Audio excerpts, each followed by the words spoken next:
I knew from the beginning that I didn't want to tell anybody that who had a stake in the outcome, and Oh, I which like the way you put that.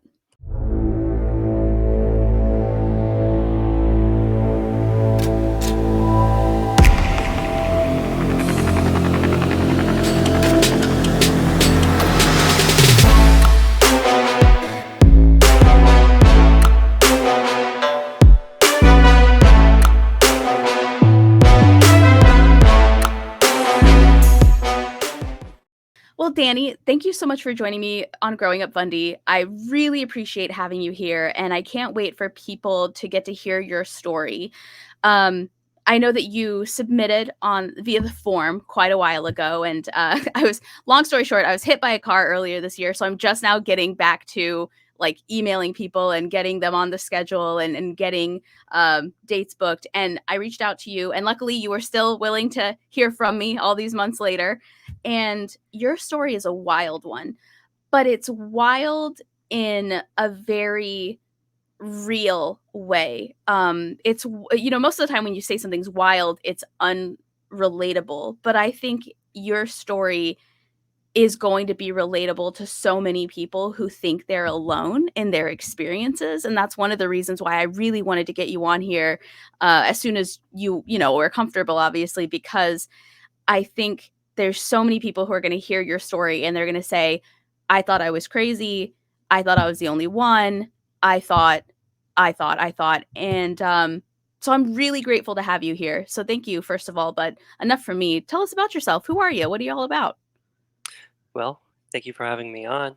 And I will say that whenever I first walked away from Christianity, I thought I was the only one that had these Yes. experiences as Yes. well. And I I don't want to discount the experiences, but it's all too common, which is real. Right. Um, Absolutely. so when I so my story starts with my parents decided that at a young age that they wanted to raise me to know the Lord and raise me in church. So I Interesting. went to a Christian school until in preschool, and then I did the first my first grade in a Christian school. And was that their first delve into religion as well? Like, did they just become religious or had they always been religious? Where were they coming from when they had that idea to send you to a Christian school? Well, I'm not. I know my mom has always been religious. I know that. Mm, My dad has been religious as well. He wanted to go to, from what I can remember, he wanted to go to a church that preached the way he was raised in got it. church. And uh, someone told him that there's a church in that does this, and that's how we started going to that church. And was the way that he was raised, is that code word for strict, basically? Or what kind of church was he looking for? Yeah, I would say it was fundamentalist Yeah. because he was adopted by a fundamentalist pastor. So, Really? mhm, Wow. yeah, And so you went to this Christian school until first grade? yes. And I started to struggle, and I my mom started taking me to doctors to figure out what was wrong. I got diagnosed with ADD, and I remember a doctor telling her about homeschooling and how Mm. great homeschooling is, Oh, and no. it kind of snowballed from there. I remember she talked about having a uh, dispute with my first grade teacher, and I I don't know if her account of what she told me is the actual account or not, I'm eventually going to reach out to that teacher whenever I find my old yearbook to get the other side of the story. Uh, Interesting, and please do, because I would be fascinated to hear her yeah, perspective. because my mother's version of events was that they were in the copy room and they were having a dispute, I believe, about me. And she said that the teacher got angry and started banging on the printer and was yelling and cussing at her. And she said that God was going to take care of it and that God was going to take care of her. And then she walked away. The teacher said that God was gonna take care of your mom? No, my mom said that Oh. God was going to take care of the teacher. Oh. Yeah. Yeah, So I that sounds definitely like a want, threat. yeah, I definitely want the other side of the story on that one. Yeah, and so she had this dispute, and then she used that dispute as kind of an excuse to pull you from school and start homeschooling you? I think that was part of it as well. And then um, a story that I recently learned uh, was when my mom was decided to pull me out of the school. She fasted and prayed for 4 days for patience with me, Ah. and she said that on the fourth day it became clear what the issue was, and the issue was the devil. Oh, got it. Not ADHD, Yeah. not a child being a child, it was clearly the devil. Yep. That and when she says these things, does she say it, like, matter of factly? Does she say it like it's your fault? Does she say it like, "Would you believe?"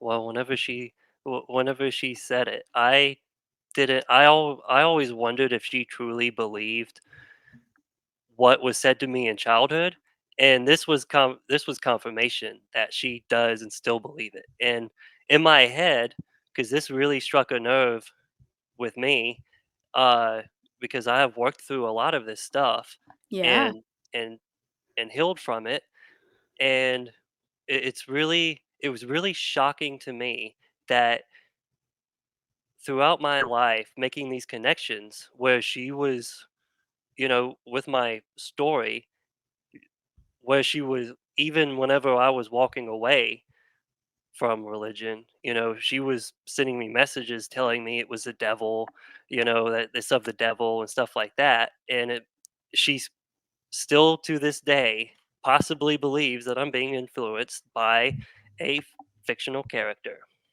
Wow, and so when this was going on, was your dad just kinda staying out of it? Was he just doing his thing and letting your mom do the raising the kids thing, or what do you think his thoughts would have been or were on these?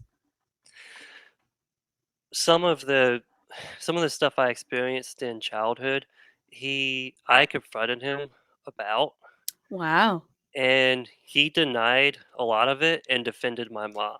as you So, do. yeah. So I tried to have a real conversation with him about the things that my mother did in Yeah. childhood, and he talked for about 3 minutes, and then the conversation basically ended. He went on the defensive from there. Wow.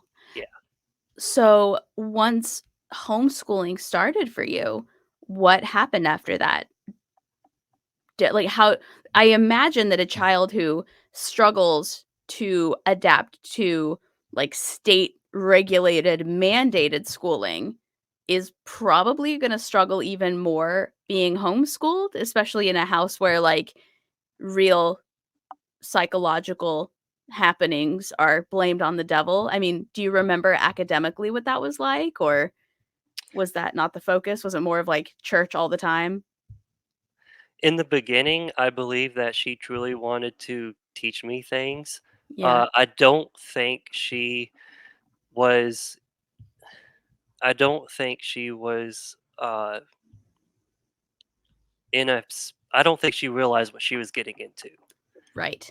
'Cause there's a part of the story where she was trying to teach me math, I was 8, 9, and I was really struggling to understand the math in the book.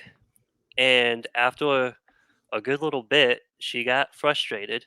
She took the pencil out of my hand, grabbed the book, scratched a huge X in the pages, and said, "You better pray to God because I am about to kill you." What and what happened after that? She just left you I, alone, or, like, oh, did you, like, I block it actually out? I actually got down and cried and prayed. Yeah, Like yeah, the the crying should have been an indicator to her that she went too far, yeah. because that's an expression of Wow. you know what Yeah, she was doing wrong and that she was hurting me. yeah. Uh, Do you think in her mind it was, like, justified in that, you know, you're crying because the devil has influence over you, or do you think she just didn't really it was more like tough love? I think it was partially the I think it was partially influenced by religion and partially influenced by frustration. Yeah, and maybe, So like, a little because bit of yeah, mental. she would lash out. She would overly lash out, which a lot of Wow, my abuse um, came from that. Uh, wow. yes, And so how long were you homeschooled for? I was homeschooled until I graduated. Really? By your mom the whole time?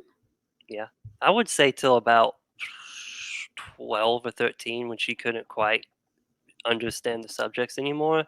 It turned in more into a do it on your own, aka unschooling is the Yeah. term that Oh, would people you just use. do, like, workbooks and things? Well, Like, as in I would just sit there and try to understand the books is what I would try to do. Um, Wow. yeah, it was looking back, I deserved better because Oh, of course. I deserved an education. Yeah, of course, like, bare minimum. Bare minimum. Yeah, Yeah. and Wild. I I truly believe that this shows a a I believe that this shows that the government needs to be involved in homeschooling because Yes. a lot of the big argument with homeschooling is that we don't want the government telling us what to do, you know? Which red flag number 1 from Yeah, most of the people I've met who say things like that. yeah. And at the end of every year, we were required to take some test or something, an end of school year test or something, but it Yeah. really didn't matter what we did because I would always fail the test, you know? Really?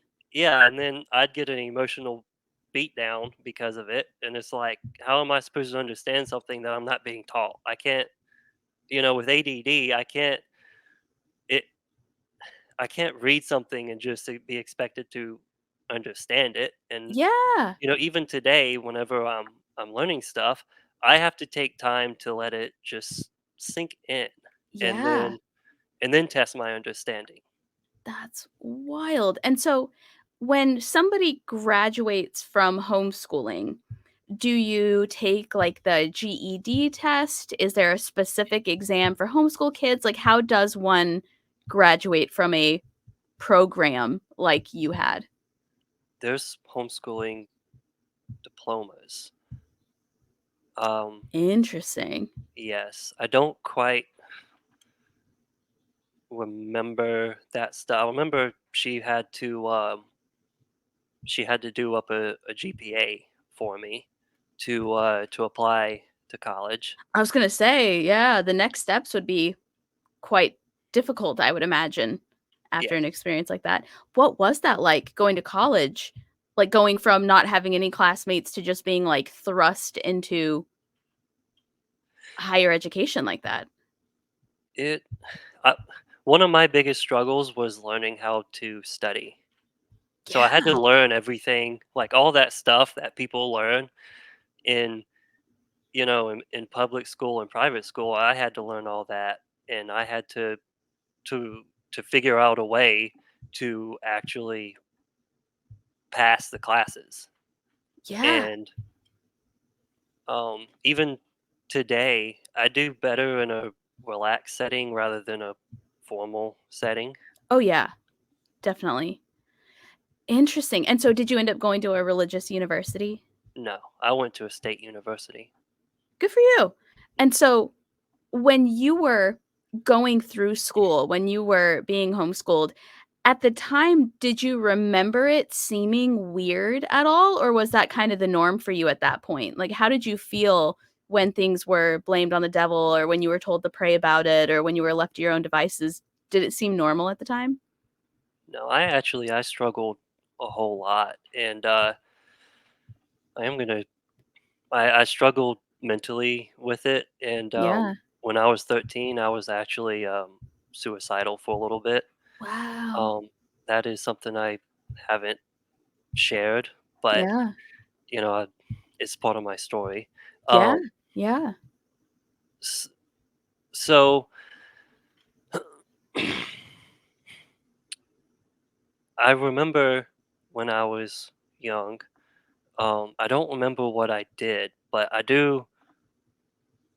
She would lecture me for like hours and hours, and she would t- it would be a lecture about God, and it would be a lecture about the devil, and she would say things like, I can tell the devil is influencing you, and I can tell you're possessed, and I can tell how much you hate me by the size of the pupils in your eyes. What? Yeah, I actually a couple of times, I would get up after, like, hours of this, and we would go to bed. I would get up, and I would go to the bathroom, and I would look in the mirror and say over and over, "I do not hate my mom. I do not hate my mom." Would you Trying to do that on your own, or would she tell you to do that? No, I was doing that to try and get my pupils to go smaller, but you know how pupils work. When it's dark, they get bigger. Whenever Yeah. it's lighter, they get smaller. And it So, has nothing to do with hate. yep, As has nothing to do with to my possession. knowledge. Right. Yeah, that so in your opinion, granted, obviously neither of us are psychologists, but in your opinion, do you think your mom is mentally ill, perhaps? Like, or do you think religion is all of it? Because in my opinion, when Mhm, somebody is mhm, hyper religious, even though religion is the main problem, I do think that mental illness makes people vulnerable to religion. mhm. So, like, the same lectures that would make me go, "Oh boy, I'm out of here. Like, this is weird," would with some people and some mental disorders would be attractive to them because it kind of fits a lot of the narratives they already have going on in their head about like conspiracies and things like that. Do you think any of that might have been her, just like in your personal opinion? I would say it was a little bit of both because I have had conversations with her where have kind of picked around to see how her parents treated her, and Right. That was my question too. yeah, they didn't treat her very well either. Um, and I have put forth effort to allow my inner child to connect with her inner child, and what I did was she told me that when she was little she wanted to paint, but her mom wouldn't let her paint and told her it was dumb. And so for her birthday one year, I went to the store and I bought her a paint stand. I bought Oh, her uh, portraits to paint on, and that's I cool. I got her a bunch of stuff, and I went Yeah. and I got her a card, and in the card I wrote, "From my inner child to yours, happy Oh, birthday." yeah. And I could see in her eyes, I could just see the inner child smile in Yeah. her eyes. Oh, that's It was awesome. it was a great moment. Um, That's awesome. That's really cool. And it also goes to show just how complicated a lot of these traumatic backgrounds can be for people because in the movies, the bad guy is the bad guy all the time. The bad guy's just the bad guy and it's obvious. In real life, you have moments where somebody is the bad guy, but then the next minute they'll be exactly who you were hoping they would be, or you'll share a moment, or you'll share an activity, and you'll be like, "Man, this is just great. Like, this is how I wish our relationship was all the time." And then out of nowhere, they'll be the bad guy again, but it's so nuanced because there's a person in there. You've seen it that exists that is not this other person that you also know them to be, and you're not imagining that. And so Yep. it's difficult because people say, "Oh, just cut them off," but you can't always just cut people off. There's so much nuance there. Yep.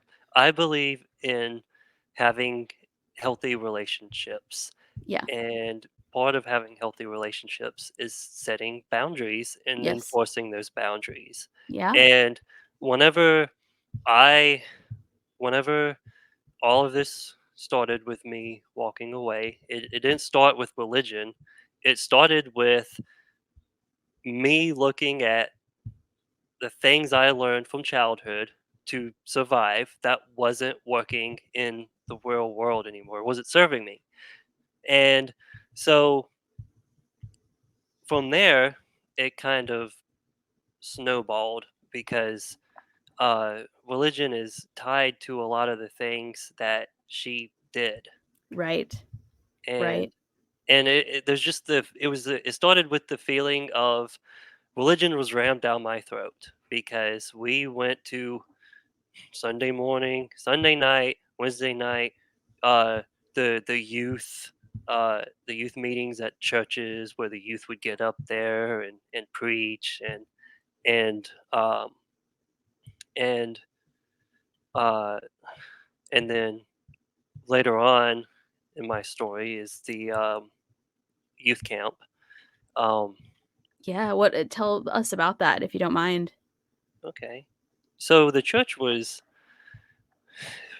very basic. It was just the same stuff week after week after week. Yeah. Uh, It was you show up to Sunday school, you go to service, you sing, you listen to the preacher. So boring. Right. Uh, I never felt like I fit in there, and I know I I never I never really liked it. I think that might have just been an encouragement for my parents to continue on taking me every time the doors opened, Yeah. though. Yeah. Um, and Uh, so this family came in, and the the guy's dad has a youth camp in the mountains, and uh, suggested that we start going to it in the summer. And it was only $20 a person, so very Red uh, flag number 1. yeah. A lot of the food was expired as well. They fed Oh, us a lot of no. expired food up there. Oh, Uh, no. we would get up there and they would take all of our electronic devices, and we would have every morning we would have uh, memorization of verses, and then at night it would be hellfire and brimstone preaching. Yeah. uh, and Jeez. in an environment like that, as a child who didn't understand my emotions, there was a lot of confusing emotions for me back Yeah. then.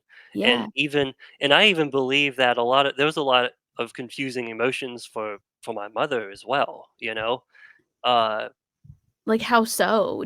What do you think was confusing for her? I'm a thinker, so that might take Yeah. a No, moment. take your time. um I don't think she understands her emotions, and by that I mean I never understood how to process my emotions. And yeah, I think that's what I'm trying. She doesn't know how to process her emotions Right. as well. Because Yeah, a like, lot how of can you teach your kid how to do something that you don't know how to do? yeah, and when you're a child, you're relying on your parents for this stuff, you Right. know? Your child is meant to your child is meant to well, your child is reliant on you to provide food and water, keep them safe, and also for emotional support. And a Yeah. lot of I feel like a lot of because coming through all of this, originally I had a lot of sympathy for my mom and a Sure. lot of sympathy for her struggle. Yeah. Yeah. It it doesn't excuse. I feel like part of that was conditioning and part of that was me seeing that it wasn't ever maybe quite a fit for her. I can't say that, it's just an observation. Yeah. Um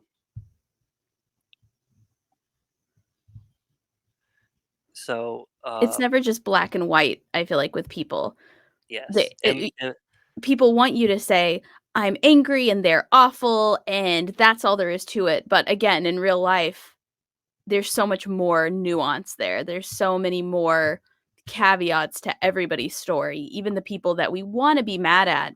There's usually a way that we can at least look back and say, "I can see why they might have done that." Like you said, it doesn't excuse things that happened, but at least we can look back and say, "It makes a little bit more sense that I can process now as opposed to just being mad." yes. And whenever I started to find healing, I started to gain some understanding. I understand that, most of the stuff she did to me, her parents did to her as well. Right. That's trauma passing. She was trauma passing. And I Yeah. believe that religion was more of a bias confirmation for her to do what she did because Yes. she was trying to save me from the devil. She was trying to save me from hell, you know? Um, but it's inexcusable. It's Right. really it's inexcusable. And Right. I don't need validation from her for it, Right. for what I went through, and I Right. truly don't believe that she would have the conversation with me about this stuff and actually have a real conversation because Right. how do you how my thing is how do you not respond with harsh reality to somebody who is thinking this irrationally, who Right? who believes that what they did was was okay, and there's still some other stuff I haven't shared about it. One time she didn't give me any food for 3 days. Like she actively didn't feed me for 3 days. Uh Why? Was she trying to, like, make you fast or something?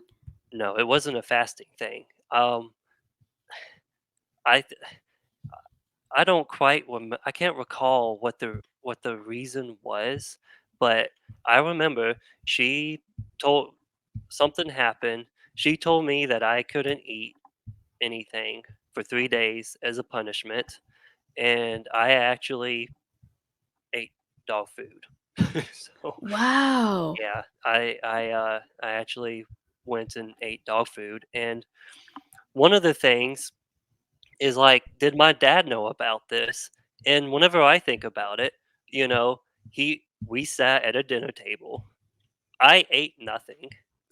He So y said you still had to sit at the dinner table while they were eating for those 3 mhm, days? he said, "Why isn't he eating?" And my mom said, "He's being punished." And that was the end of it. Wow. So it's a you know, Wow. there's also blame to go on my dad for this as well, Oh, yeah. because Oh, yeah. and that was part of it too. Originally, was you sat at this table, Yeah. you know it's unethical to not give your child food. Right. Right. Why didn't you do anything? Yeah, absolutely. That Why is didn't you such a culpable behavior, like, that is absolutely Like, that the responsibility for that can 100% be shared, and the blame can 100% be shared. Yes. 'Cause And unless you're, like, sick and supposed to have surgery and the doctor told you not to eat for, like, 2 days, there's no other reason why yeah, that should be happening. yeah. And there's no reason in the world to starve your child.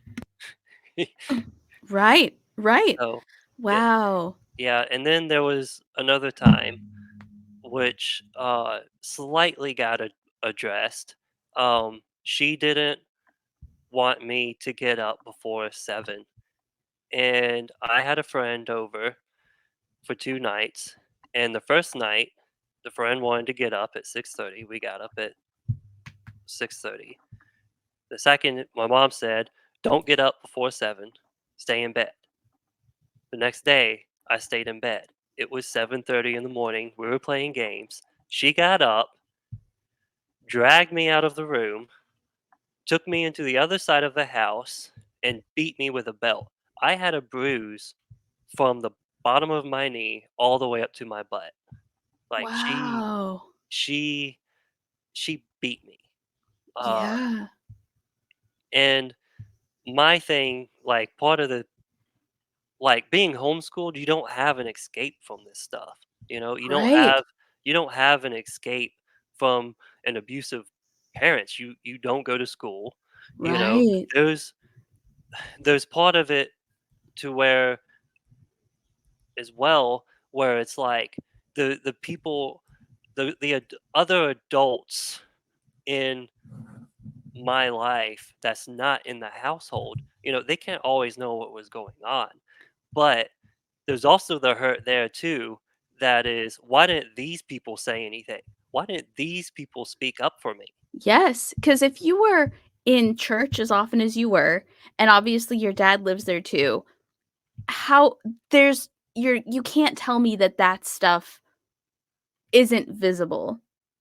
Like, you can't tell me that something wasn't visible, even if it was just the fact that maybe you were meek and timid and wouldn't make eye contact with anybody, or maybe flinched at certain moments, or maybe just didn't speak, or maybe even if it's action, even if it's just your behavior, something surely stood out as wrong to somebody. Or maybe your friend, went home and told his parents, his mom's weird, she wouldn't let us get up before 7, and we got up, and he got in trouble, like little kids do, how they just that's so strange. And in those moments, did you genuinely believe you had done something wrong, or were you just as confused at why you were being punished for these things?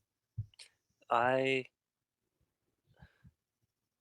I was confused, and I even then it was it made me bottle up a lot of emotions Yeah, and and and that that came out in some ways that today I have a lot of guilt of. I don't particularly want to speak on them. They're sure. kind of private, but Yeah, yeah, um, I have, in the last year, I have processed a lot of guilt, and I have changed a lot of the way I do things, and I have really, really drilled down to the trigger that would, provoke it. And so, and you know, whenever I look back on this stuff, it's not me. It's I don't know how to deal with these emotions. Like when I was, you know, suicidal, I did not know how to process those emotions. I did not know what to do with those emotions. And anytime I would say anything, oh well, you need to go to church. You need to pray. The devil's on your back. The devil's on you. And yep, I would get dragged to church, which brings me to another um, part of the story as well. When I would say about 14, 14. It was about 13 or 14. I expressed to somebody that I was struggling and that I was suicidal. And um, that person said something to somebody, and it my mom used a lot of fear tactics, which played into me keeping quiet in the future.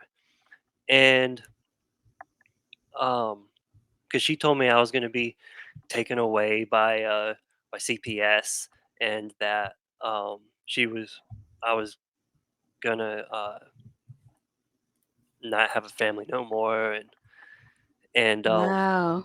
and you know, instead of seeing, there's a reality side of this as well, is where, you know, if you hear that your child is being suicidal, you get them help. You don't take them to church. You take them to a therapist. Right. You know, Unless you're the type of person who thinks that the Bible and religion and God is the only kind of therapy people need, yeah, which is unfortunately common. yeah, indeed. And so when this person told, were they doing it from like a mandated reporter type way, or were they doing it from like a, oh, he needs to be reprimanded for this ridiculousness? It was a tough time. I remember that it was I think it was out of I think there was concern in what was being heard, Yeah. and I think that that concern was was um was being was being spoken up about. Yeah. Uh, so I don't know the full extent of as to what was actually. I don't think there was ever any, government agency getting involved in it, or, nobody ever came to the house. Um, I think my mom probably tried to cover it up pretty well. Yeah. Um, Yeah. That's awful. And it's tough too because we always tell kids, go to a counselor, go to a teacher, go to somebody you trust. And when you're homeschooled, you don't have any of those resources. You know what I mean? Like right. you don't have the things that we tell kids to do when they need help or who to talk to or who to report things to. Your judge, jury, executioner, counselor, therapist, principal, everything is wrapped up in your mom or whoever the homeschool teacher is. Yep. That's and so when you were going through that period of time where you felt suicidal, was that related to faith? Was that just you didn't know why your brain was just doing that? Was it related to how you were being treated at home? Do you remember?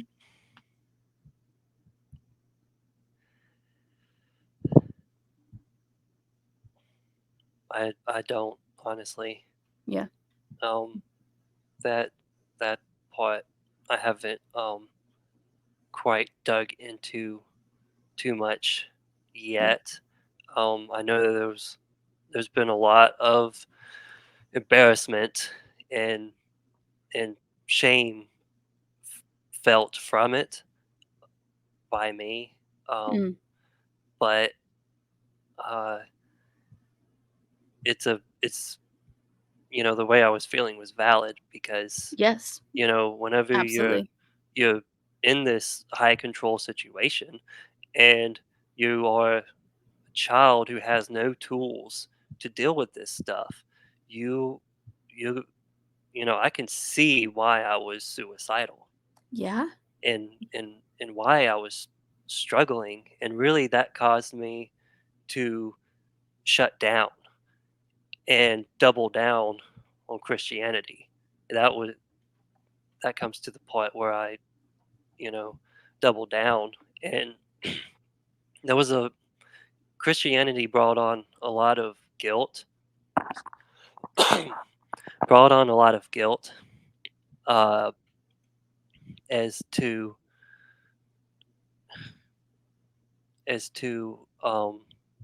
like listening to music and the clothes I wanted to wear, and uh, like the the people that I wanted to hang around with, and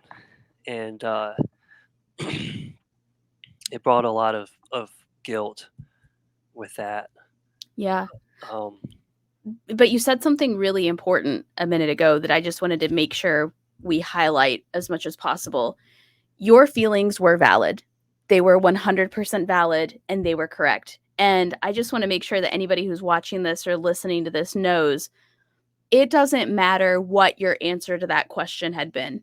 If your answer to that question had been, I was suicidal because I didn't have any Legos, that would have still been like, when it comes to mental health, when it comes to your brain, when it comes to your feelings and your thoughts, those are valid and those are real and those are worth being taken care of and addressed and assisted with in any way that the grown-ups in your life can help you with. And it sounds like in so many areas of your life where you deserved so much better, you weren't even getting the bare minimum from the people around you. And that's really unfortunate. But I just wanted everybody to know that like those were entirely valid feelings no matter what the catalyst might have been at the time. Um, so then at any point in your life, do you remember thinking that maybe you didn't agree with faith or religion or Christianity? Maybe you felt like maybe you didn't have a word for it, but maybe you were deconstructing in a way. Did you ever, with all of this experience, did you ever feel um, resentment towards religion or church or God because it was weaponized against you for so long? I I I have always had this feeling inside that with religion, it's just something wasn't right with Mm, it,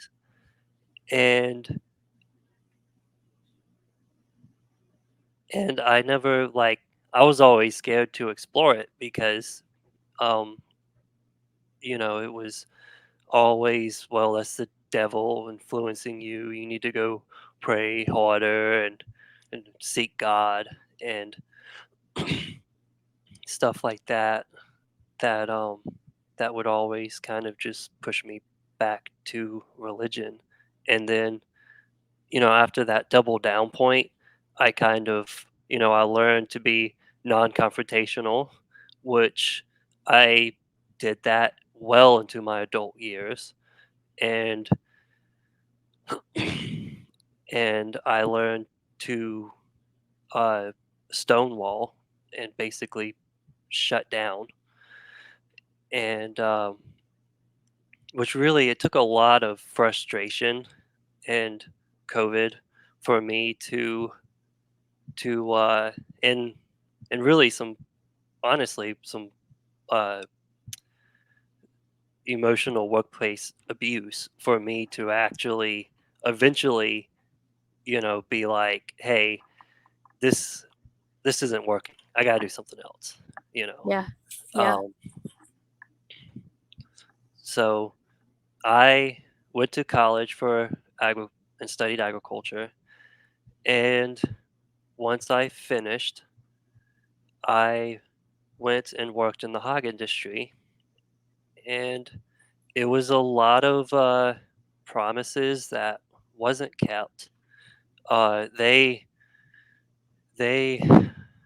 looking back now, I see a lot of ethical dilemmas with things Interesting. that they was pushing, and I kind of bought into and just emotionally bypassed. Um,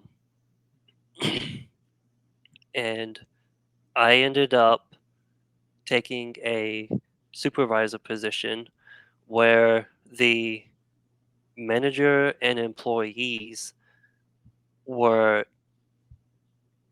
always very, I don't want to say it was difficult. It was what made it an emotionally abusive situation was that no matter what I did, I was always wrong, you know?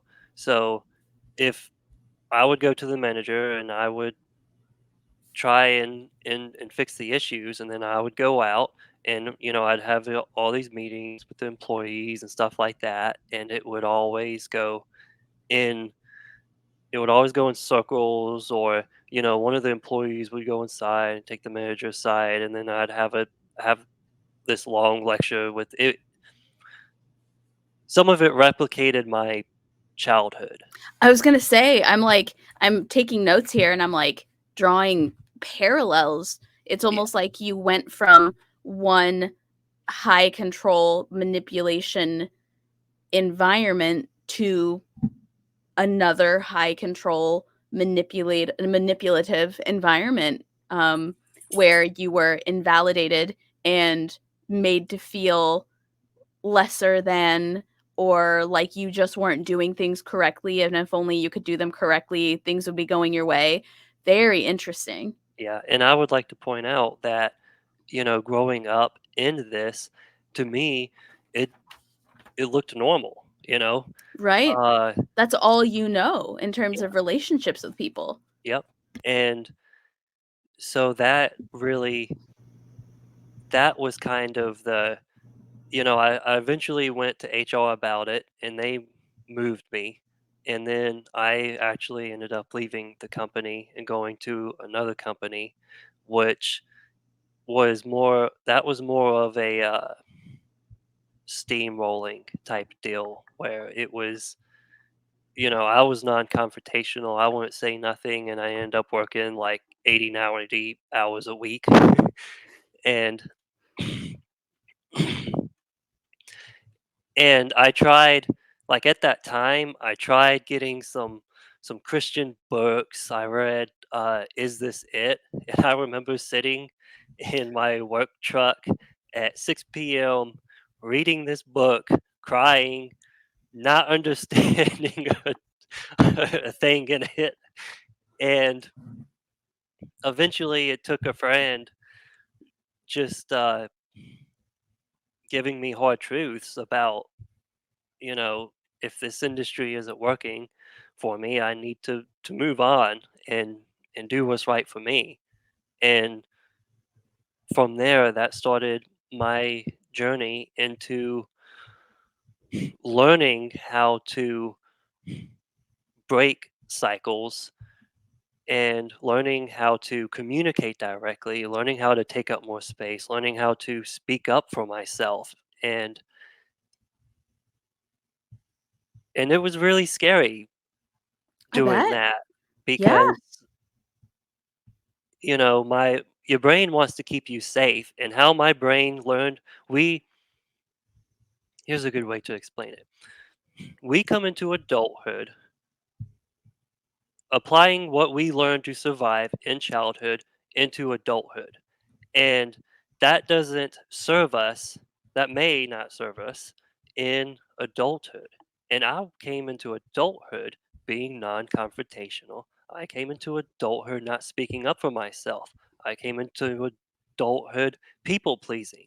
So whenever I had to realize this stuff, and then I had to learn how to have healthy relationships and to set boundaries and to break the cycle of being treated this way, Right. because I didn't deserve to be treated this way in No. childhood, and I don't deserve to be treated this way now, which led to a lot of inner child work for Yeah. me.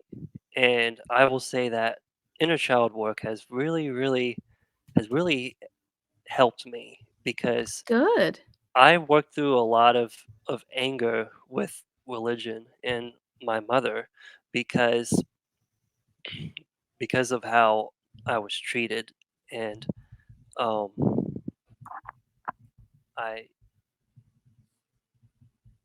being giving yourself the space to feel those emotions. And that's one thing that I see that I have learned is that, a lot of people have this anger in them with religion because you've been lied to your whole life. You Yes. know, you have this Yes. anger and we don't know what to do with it. Right? So, what do we do with this anger? And whenever we have these, these hard feelings of anger and saying things like, "Oh, well, I can understand why somebody would want to go in and and shoot up a church," or, I can understand, if they take over the government, well, I can do the same thing back to them, which can Yeah. which can make people who doesn't know how to hold that space say, "Whoa, whoa, whoa, whoa," I mean, Yeah. that's a good reaction to that, you know? That Yeah. is a that is a legitimate reaction, but we don't know what to do. When you don't know what to do with this anger, the first thing you can do is allow yourself to feel it. You can allow yourself Yes. to just Be feel that mad. anger. You Yeah. were you were done wrong. 100%. You were done wrong. You were lied to, and there's also another part of that, which is mourning, Yes. because Yes. I had to mourn my faith, my loss of faith. Yes. I had to mourn what I thought life was going to be. Yes. I had 1000%. and I feel like a lot of my deconstruction has been mourning, Yes. mourning Yes. things, because it's Yes. reality is completely different whenever you deconstruct and you learn that the way religion teaches religious claim when you learn that religious claims aren't scientifically backed up and they're not legitimate claims, that is something that is a lot to work through. It's And you painful. It's so painful. Yeah. Absolutely. I tell people all the time, you know, Christians think that atheists or agnostics or non-religious people go, "I'm not going to church anymore. Now I'm just gonna party and do a bunch of coke and have a bunch of sex and just live my best life." And it's not that way at all. And not at you all. described it so perfectly. There's that anger. There's that rage where you're just like, people sat here and they lied to me for so long. They lied to me, and you feel like people made a joke out of you. You feel like people tricked you or like punked you in some way. Like, were they just seeing if I would be gullible enough to fall for it? Like, is everyone in on this ruse? And then once the anger subsides, for some people, that's very soon. For some people, it takes years. Then, like you said, you go through this mourning process where you realize, say, for example, you don't believe in heaven anymore. You realize, like, I'm not going to see my loved ones again the way I was always told I would. There is no loving God who's been watching out for me this whole time. My prayers mean nothing. There are no angels. There is no afterlife. I've been suffering on this earth for no reason. There's no prize at the end. There's no paradise at the end. There's no promise of salvation. It's all been for nothing. And you just get sad and you mourn the basically the death of the life that you thought you had in store for you, or the years that you feel like you wasted preparing for nothing. Is that kind of what happened to you? Would you say? Yes. But anybody who says that without religion, we don't have a purpose, I strongly disagree. I think everybody has a And purpose. exactly. And it might not be in the sense of a job or Right. family. It's whatever you make it out to be. Yeah. You Yeah. create your life. You Right. you know, Right, 100%. I think everybody has a purpose and something they can do with the life they were given, right? Now, I also think it's, basically genetic roulette that they're here. I don't think they were put here for a reason, but I think once you're here, you can make your reason. You can create what you want with the life you've been given. Absolutely. because I believe in determinism, and Mm, and that is you know that is we don't I believe that we probably have about 80% not free will and 20% free will. I didn't choose to be born. I yeah, didn't choose what family right. I was brought up in. I didn't choose the geographic where I was Mm, born. I didn't choose to be born in America. mhm. I could have been born in the Middle East. I could have been born in England, Canada, Yep. anywhere. You Yeah. don't choose these things. I don't have any choices over health conditions. Right? Yep. Yep. And at this moment, if you had to pick like a label for yourself, would you say you're spiritual, atheist, agnostic, non-religious, in between, TBD? Where do you fall in your opinion on the spectrum, on the line? Agnostic atheism. Yeah. There is no scientific proof that there is or isn't a deity. Mm, Um, we can't. I don't think it'll ever be proven or disproven within our lifetimes. To be honest, yeah. uh, so I can't say that there is or isn't a deity, but Christian claims have been disproven by science, and just as well as all other religious claims have been disproven by science. And by disproven, I mean as to our origins, Yeah. how we got here. That is, and I would also argue that I would also argue that science is the way to prove a deity or not. Because Yes. there's a lot of rejection of evolution by Christianity and a lot of demonization of it. But I believe that, to a certain extent, a lot of Christians accept science up until evolution. Evolution is how they bring all of the science together and present it. It's Yes. not it's not what Christianity makes it out. It's not how Christianity demonizes it. Yeah.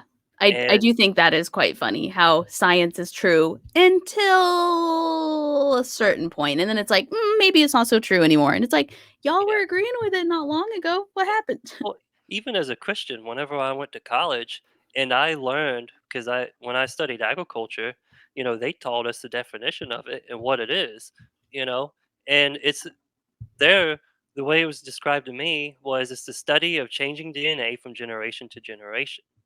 And I can get into the I'm not going to get into the poultry talk. I could talk about that for hours. Yeah, But yeah. when you have this bird and you have this bird, and you want a bird like the commercial chicken today, you want a chicken that is going to to grow, you know, uh, is going to grow a good bit of meat, and then so you breed those two birds together, but then you need a bird that has legs that can hold up all that extra weight. So then you breed these two birds together, and then you have a commercial chicken. Right. It's the same thing as evolution. Right? It is evolution. We're just Right? manipulating it, Yeah. and and that's kind of when I was even as a Christian, when other Christians would argue against evolution, I would object to it, strongly object to it. I would do it quietly because I was not confrontational, but I strongly objected to it because it's a very common misunderstood subject. Yes. 100%. 100. I love that added. You're like, "I would strongly object very quietly because I am non-confrontational, but believe me, I was strongly objecting." I Um, completely so what have you learned about yourself throughout this whole process? Surprising things, not surprising things, good things, things you wanna continue to work on. What have you learned about who you are as a person as you've moved through the deconstruction process and admitted to yourself who you are and what it is that you actually believe? those are the questions that my mind usually goes blank on. Has there ever been a time where you've, like, surprised yourself, where you've been like, "Wow, that was a that was an impressively something, like, that was astute," or, "I'm surprised my brain went there," or, "I didn't expect me to think that, but," or, "That never occurred to me." I will say that um I'm a little surprised at the I'm surprised at how everything I have sought to learn, I picked up and ran with it. Because with my deconstruction, at the beginning, there was a strong rejection of it. It was I was, do I accept this or do I reject it? The struggles came whenever it was, navigating relationships and, you know, telling my spouse and learning to hold a space to have those tough conversations. And I knew from the beginning that I didn't want to tell anybody that who had a stake in the outcome, and Oh, I which like the way you put that. because and anybody who is a Christian has a stake in the outcome, Yes. because you know I'm writing that down. we want everybody to get saved. We Yep. want everybody to go to heaven. So if Yep. you and I was really shocked at how even more liberal churches don't have anything for people who are doubting. There's like no resources to Right. it, and in my opinion, that's okay because Yeah. if you don't want to go to anybody who's going to have a stake in the outcome, Right. because Right. then you're not going to be able to authentically work through whether you want to stay in religion, because Right. once you deconstruct, you have the choice to evaluate, do I want to stay in this religion or do I want to walk away? Right. Like, in my biased opinion, the best resources I've ever seen on deconstructing are from atheists. So I'm just, like, what are you gonna do, right? Yeah. Yeah, but that's a great point though. All the resources that people need, of course they're not gonna be in the church because the risk there still exists that you will explore that side of yourself and leave and not be a part of the church, as opposed to being allowed to explore all those feelings and those options in a safe space where you can ask questions to anyone about anything. I feel like, very much like you said, even the most liberal churches I've ever heard of or been to still don't quite understand how to navigate that or how to do that in a way that will successfully help their members, and I think that's because a lot of those questions can't be answered in the Bible, right? Like, a lot of those questions still won't make sense, Yeah. you And know? and with religion, I feel like you have archaeology, and there's biblical archaeology, and then there is the religious archaeology, which is non-peer reviewed, you know Bull which is, crap. "Wow, this Yeah. fossil is 6,000 years old and no older than that, and that's the oldest one you'll find." And Moses had it on his ark. Yeah, yep, yep. And, it's claims like that that have no basis to back them up, and they're not peer reviewed. Um, but I was thinking I have a thought that I would like to share, and, Sure. I was thinking about, like, the culture of Christianity. It doesn't make sense to me how there's only the Bible, There's books excluded from the Bible, and why wouldn't you, as a Christian, want to explore these extra books that were excluded? Obviously, man chose to exclude these books. You could probably learn more about Jesus. You could. th- it's part.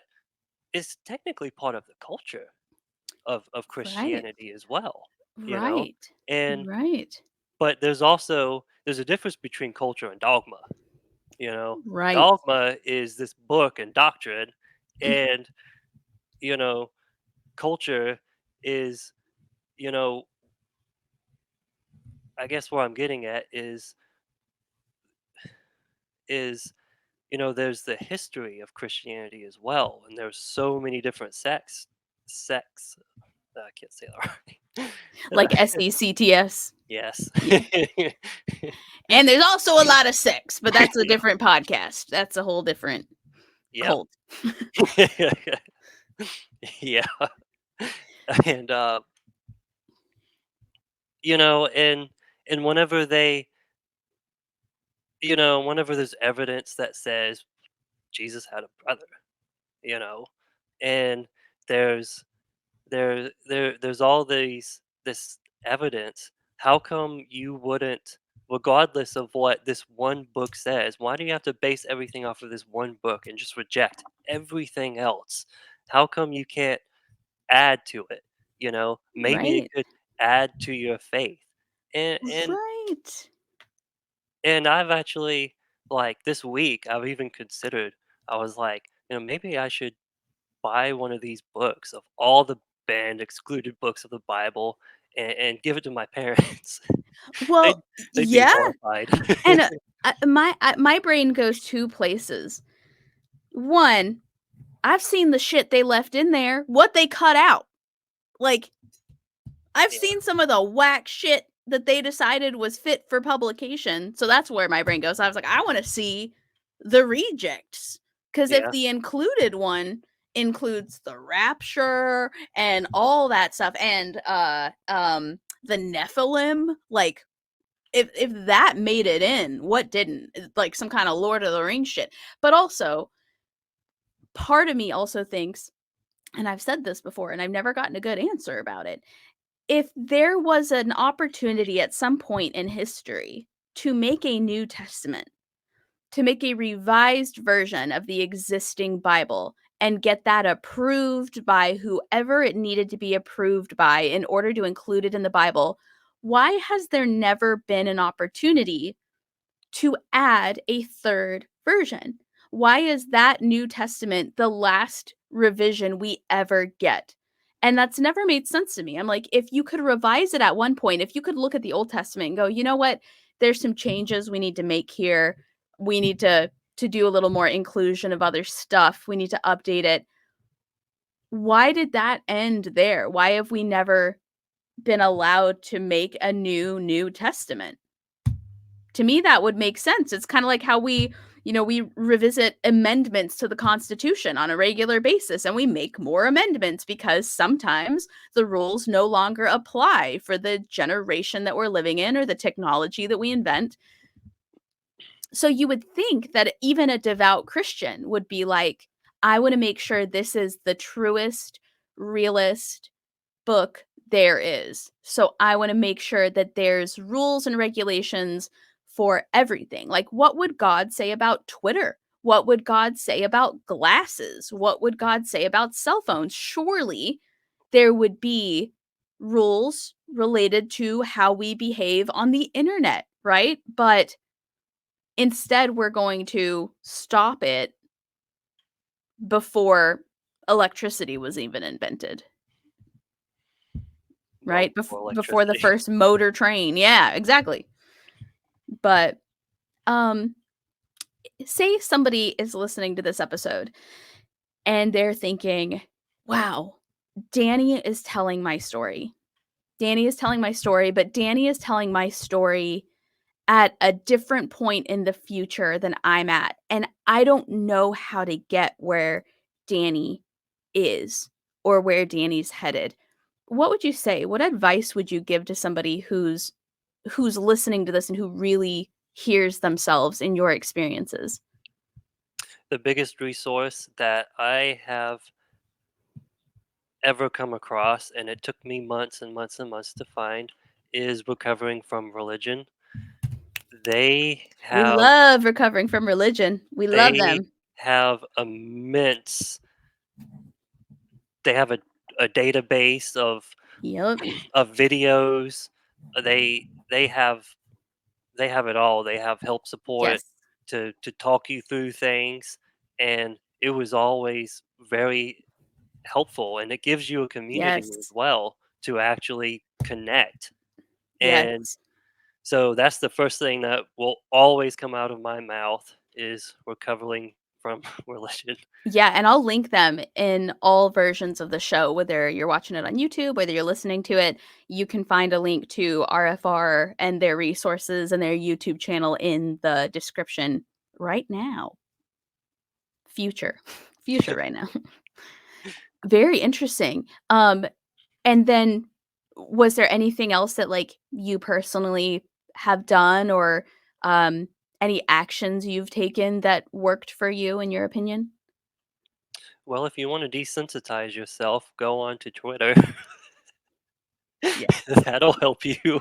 Yeah, if That'll you wanna desensitize yourself, just post content on the internet yeah, and don't turn off the comments, and yeah. you will desensitize real Because quick. I went to Twitter so that I could be more open in my atheism, and really, it's been a very sometimes it's a trigger, sometimes it's I can't believe these people are saying this, Yeah, and it helps you it kind of helps you get used to all the crazy things people are gonna say yeah, because uh people are gonna say thanks to you whenever you walk away from religion and you tell people, you know, I've had people, I've had one person say to me whenever I was like, "Oh, I'm not religious no more. I'm walking away. I don't know if I believe." And they're like, "Yeah, you do. Yeah, you believe. You just you believe." Like, no, "Ha, you're right, sir. no, I don't You got believe. me. Yeah, well, I it, thought I it's had fooled you, and I it's kind didn't." of like when people respond and they're like, "Well, you're going to hell," and it's like, "Oh no, you just convinced me to remain a Christian." Yep, yep. "Oh, why didn't you say that before? Yeah. I didn't know that was part of it. Well, shit, I guess I'm back in the church now." So Man, people are gonna say things that that are dumb to you, oh, and yeah. it is your choice to choose whether it is valid to your situation or not. Yes. Yes, Danny. Speaking the truth, I feel like some of the things you're saying, you're like pulling out of my thoughts. And it's so nice to hear somebody else say that because these are like the thoughts I have rolling around in my head, right? Like when people say things, when people have comments, when people tell you how you feel about something, when you made it very clear that that's not how you feel. And they're just like, yeah, it is. Yep, sure is. Yeah. It's wild. Um, and then what has been the toughest part for you in deconstructing? If you could warn people, like, it looks like it's been easy, but, people are gonna say things, and is that, like, the hardest thing, would you say, or Navigating relationships Yeah. is your friendships because whenever you start to deconstruct and walk away, you are going to lose friends. You are Mhm. going to gain friends. You're going to have friends who might have been secretly atheist the entire time and never said Boy, anything. howdy, that's my experience. It's like, "Oh, shit, you too? Why didn't you Yeah, say something?" yeah, Yeah. and and there's always gonna be a shift with it. Uh, this is your journey, Mm, and you don't let anybody else validate or invalidate your journey. And don't let anybody else influence your journey. If you're looking for truth, go find it. yep, You know, don't don't accept a don't stop at the easy answer because just because it's easy. yeah, or the comfortable answer. Mhm. Because our mind wants to keep us safe. So our mind is going to naturally keep us exactly where we are. So come, whenever you face change or making a change, for example, whenever I was going to change cell phone providers, it sounded really good. I got a quote, but when I walked in that door, my mind was, you know, sounding the alarm. Change. It's going to happen. But Yeah, one thing you can do in this situation is you can take a step back. That feeling is valid. This is my mind trying to keep me safe. But yeah, I can also keep me safe. It kind of goes into the inner child thing, yeah, as well, where it's yeah, like, you know, my inner child has been scared to death the entire time. I still have anxiety to this day, and and I, me, as the adult now, I give myself what I was never given in my childhood. I protect myself. So what I do is I tell my inner child, I understand you are scared. I can I understand. I can keep us safe. I will keep us safe. yeah. Man, Danny, I know that we talked earlier about how like you deserved more in terms of when it comes to your education and the things that you should have been allowed to learn and do and the ways you should have been allowed to grow. You are an incredibly insightful and astute and intelligent person.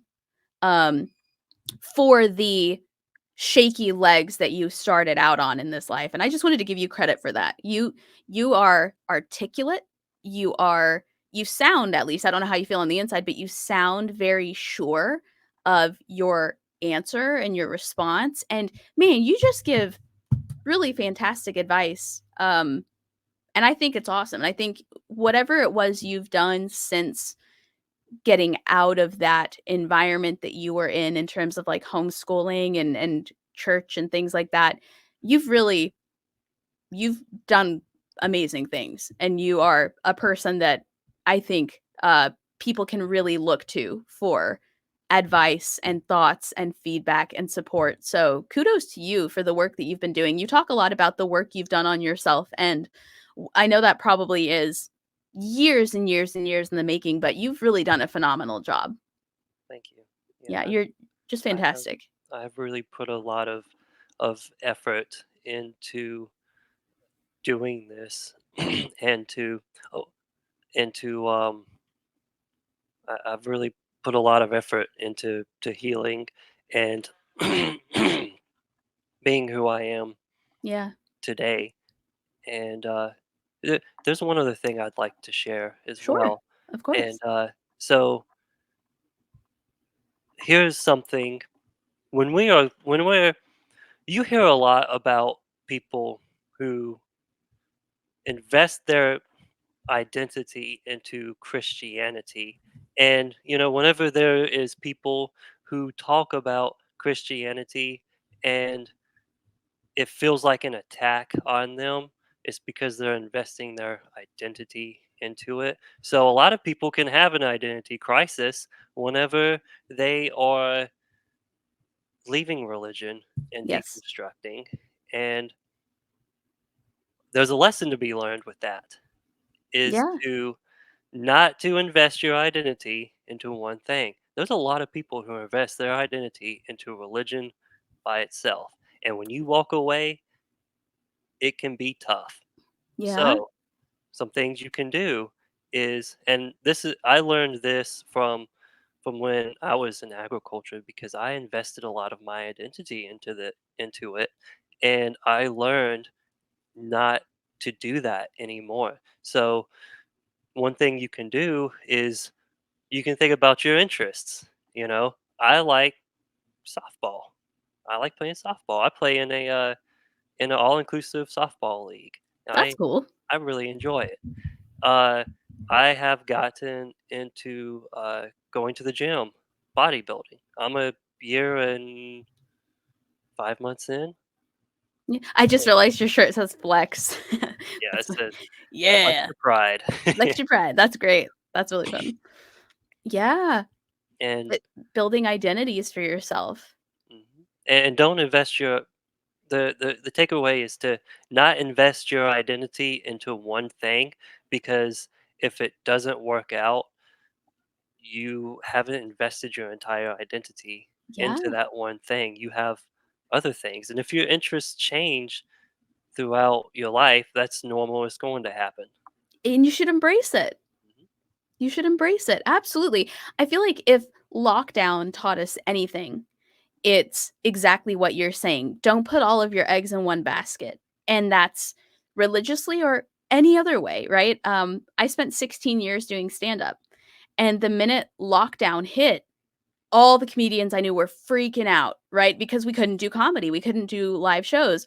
And there were two types of people. There were people who freaked out and absolutely just had a meltdown and felt like they'd lost who they were as people and it was never coming back.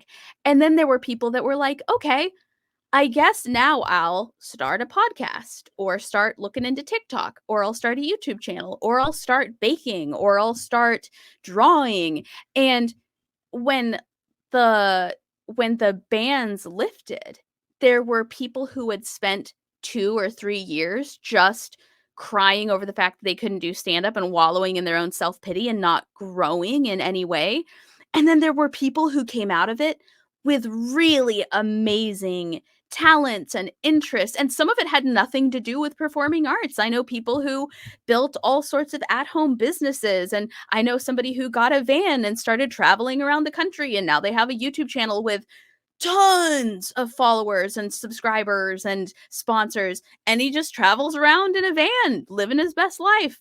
Um, and you could not be more correct is what I'm trying to say. We all know that person who, like, the gym is their whole personality, or, being vegetarian or vegan is their whole personality, or being a Christian, or man, I've done that before. I've had so many, like, "It's not a phase. This is who I am." Um, and like, embrace change as it comes. I said all that to say, I agree with you. Embrace change as it comes and see what happens. 100%. Well, Danny, this has been a really phenomenal conversation, and I've really enjoyed talking to you. And I feel honored that I get to talk to this version of you because I know that a lot of time and effort and work has gone into becoming the person who I'm talking to. And I really appreciate you sharing yourself and your story with my audience as well, because I feel like all of us just are we're very privileged and honored to get to talk to you in this season of your life. So thank you for that. Thank you for sharing your time and your wisdom with us. Hey, thank you for having me on. I really appreciate it. It's been Yeah. great to get on here and share my story. Yeah, and for anybody listening, if you have comments or questions or thoughts or of any kind that you would like to ask Danny or tell Danny, you can either comment or depending on what platform you're listening, you can also find my email in the description box. So send me an email. Tell me what you thought. Tell me what your questions are. Tell me what you would love more. Say there's something you want to know a little bit more about that we talked about today or more detail. And I would love to forward anything that you have to say to Danny. No matter how far into the future this is, even if it's a year from now, I can still email it to Danny and see what you have to say. But Danny, thank you so much. I really appreciate having you on. Yeah, thank you.